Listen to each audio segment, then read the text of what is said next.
আমরা আশা করতেছি যে কোনোরূপ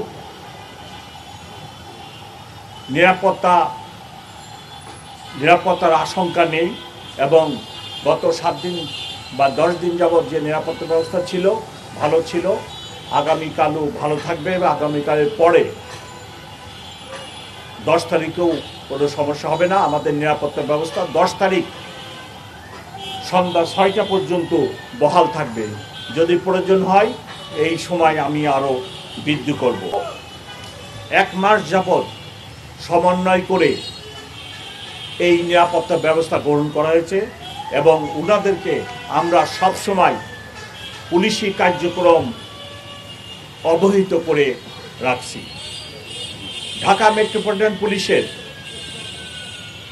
প্রদত্ত ক্ষমতা বলে আমি আজকে রাত 8টা থেকে 11 তারিখ 12টা পর্যন্ত এই ক্যাম্পাসে লাইসেন্সধারী অস্ত্র বহনের উপর নিষেধাজ্ঞা আরোপ করেছি।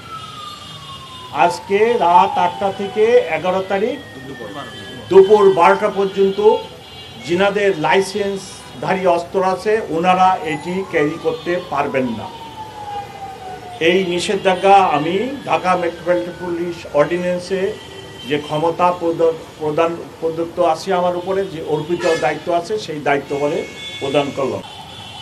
শুধু ঢাকা মেট্রোপলিটন পুলিশ থেকে ইউনিফর্মধারী, এর বাইরে র্যাব, বিজিবি আগামীকাল স্ব বাহিনী নিয়োগ করবে।